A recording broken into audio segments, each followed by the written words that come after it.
I woke up with a hushed start. I didn't want Mother to wake up worried again.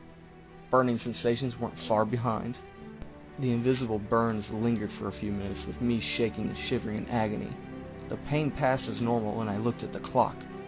As expected, the countdown appeared. Less than a day left. I turned away from the clock and lied down. Everything from my latest nightmare began to weigh in on me. I didn't want to admit it, but I knew it was true deep down. My dad was dead, and he'd be merely a faraway star in my mother's memories. For nearly a month, I had held in all my tears that had threatened to release, but I never allowed a drop to spill. I couldn't do that anymore. 2 streams freely flowed down my reddened cheeks. I'd lied like that for the longest time, but I'm not sure how long I really stayed like that. I wiped away my tears from my shirt sleeve. Grieving will have to wait. I had work to do. It was still night out.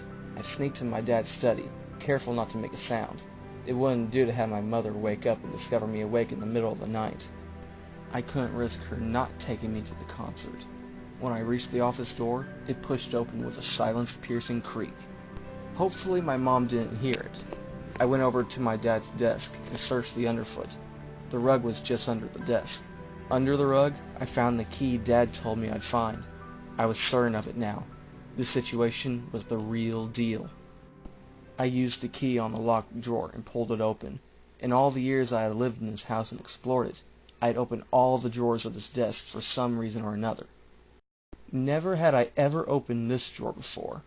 Inside was a journal with the same shade of purple as the power my dad had displayed. I took hold of the small book and turned on the lamp on the desk to a dim setting. As soon as I opened the journal, I became immersed in the secret life of my father in his teenage years. He had experienced this terror as well. He was also more competent than me. Almost as soon as the nightmares had begun, he went right into researching what was going on. The journal explained almost everything. Almost. Just like with everyone else I had spoken to, my father failed in stopping the demon. Some of the notes and puzzles my father was working on in the journal were incomplete. He must have stopped working on them after his own failure. I took a pen and started to jot down my own notes and discoveries. I read the details of my father's research for hours, putting his notes together with mine to make a nearly complete whole. By the time dawn arrived, I thought I had a fairly good idea of what I was supposed to do. I just had one more piece of the puzzle left to fit the big picture. We were going to leave for the concert to meet Violet and her mom in the late afternoon, so I had plenty of time to prepare the items I needed for my plan. What I did not have time for was the middle preparation. Who knows? I might chicken out at the last minute, then everyone would have died because of my hesitation. My father was braver and more resourceful than I was. He was the smartest and most courageous man I knew. If he could fail, then how could I possibly expect to succeed? It was the weekend. My mother was out buying food and refreshments for tonight. As soon as she left, I got on the phone with Mr. Patterson. I waited a minute impatiently for him to pick up the phone. When he finally responded with a, "Who is this?" I had to calm myself down.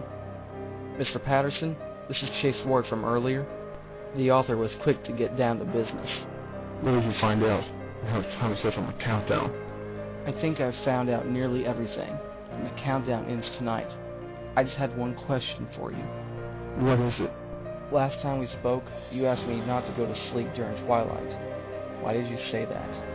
I said nothing for the longest time, so I pleaded. "Please, Mr. Patterson, I need to know." I could hear him sighing in resignation on the other end of the line. "The reason why I said that is because your dream self is more vulnerable during dusk. I had fallen asleep one evening during twilight and had that nightmare again. I did not die in the dream, though. I was attacked and injured.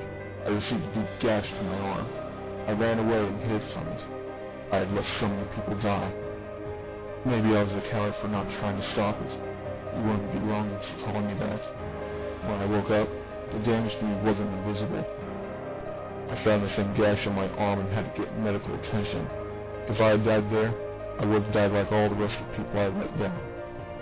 Why are you asking?" I didn't answer. This was the last piece of the puzzle I needed.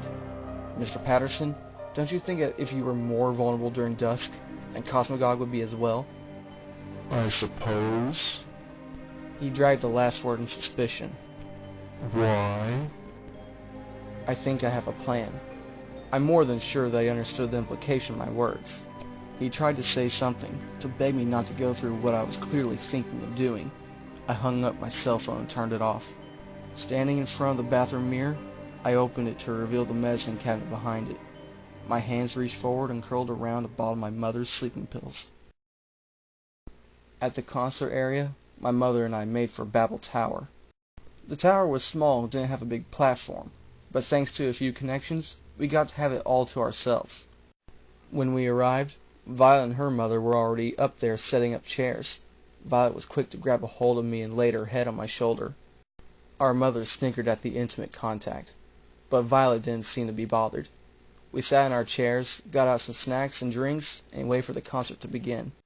Or rather, they were waiting on the concert while I kept watching the sun. Not more than an hour later, the time was finally arriving. The concert wasn't going to start for another hour or two, but dusk was only a few minutes away. If I was right, then it wasn't just twilight itself that made the creature vulnerable, but rather a certain period of twilight. When the crimson light of day met the indigo light of night, that is when the sky is scarred with streaks of majestic amethyst. The color itself was meant for royalty, or, if you think a little more biblically, for God. If my theory was correct, that might have been the reason why the color helped against it, but that wasn't all either. I had no more time to think. That time had come. I carefully and quickly slipped 2 sleeping pills into my drink. To prevent my own faltering, I downed my whole drink in one gulp without thinking. To make my sleep look more natural, I pulled Violet's head down on my shoulder, which she seemed receptive to, and I laid my head down on hers. I thought I could feel her scalp blushing under my cheek, but I couldn't be sure. The drugs were already kicking in. When I opened my eyes, I was still on the platform of Babel Tower. To my discovery, though, everywhere around me was deserted. Wherever I looked, there wasn't a sign of life for miles. I looked down at my arm to see I was wearing my lavender gold jacket.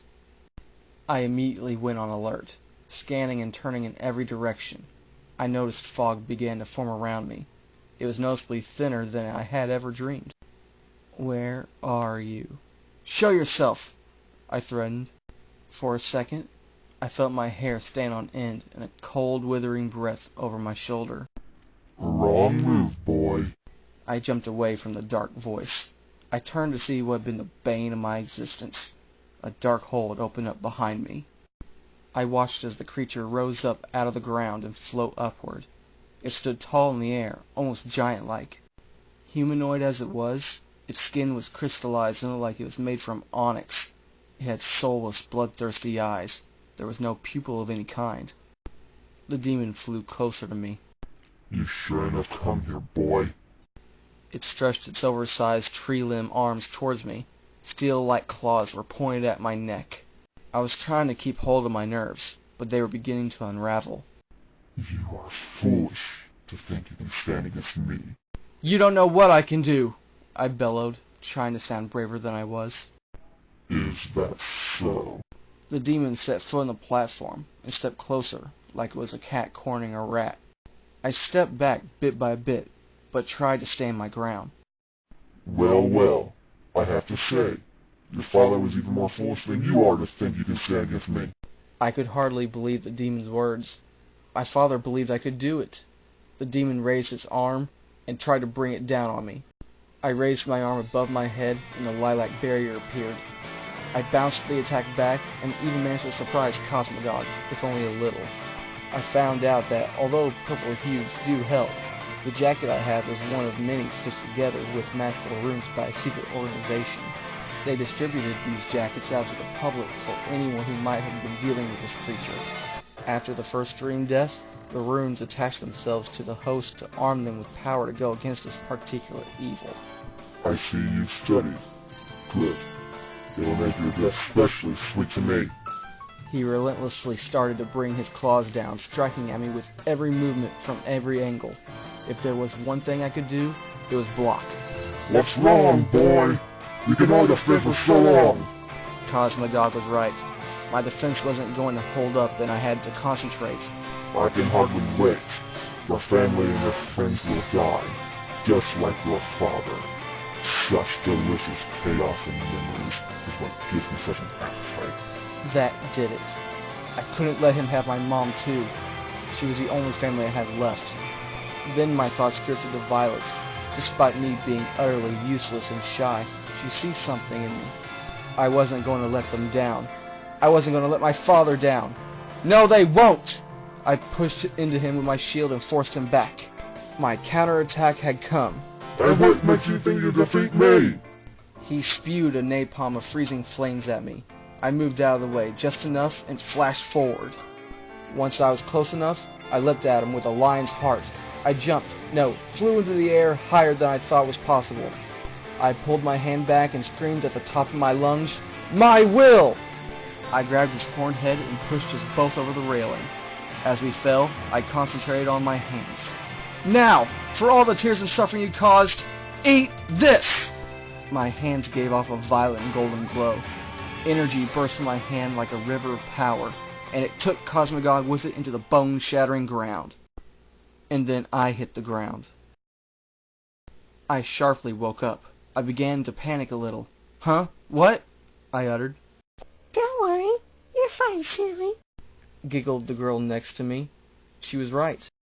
I saw that Violet was right next to me with an amused smile on her face, as well as my mom and hers.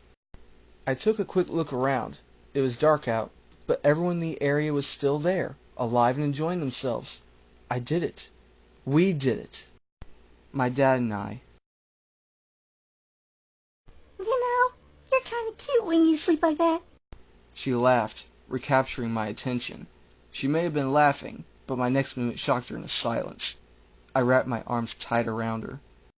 It wasn't as intimate as a kiss, but she slowly clung to me. I let go of her and sat down. I watched that concert with the three of them all throughout the night. It was the most fun I had had in a long time. I suppose I somehow acquired a girlfriend as well, just to top things off. The next day, news stations all across the globe reported millions of dead bodies, along with ruined places and locales showing up out of thin air. Memories worldwide were inexplicably replacing themselves and people were claiming they're dead. My dad's body was delivered to us and we buried him not long after. It was still terrible that he died, but he believed in me. I took that to heart. The whole event was presumed to be an unexplainable phenomenon of a global scale. However, if you ever scroll through the mountains of online forums, you'll find former Dream Warriors speak rumors about the Ward of Babel, who rid the world of a demon who stole our memories and loved ones, the guardian who ended an ongoing cycle of terror and confusion. You know what? I'll just leave the rumors and stories about me to the internet.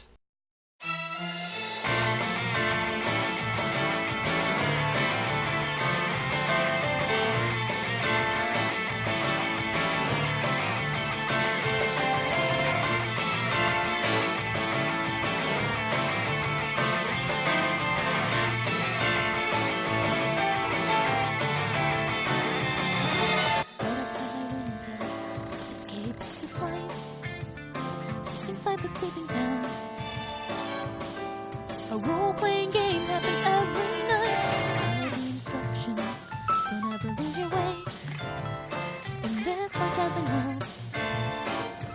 We all wait for the signal to start the game. From my head to my toes, my body and my soul, I want to see you once again, want to hold you in my arms.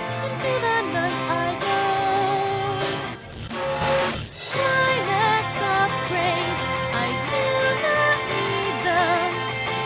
If it's crazy, a life or death gamble, is it not much more fun this way?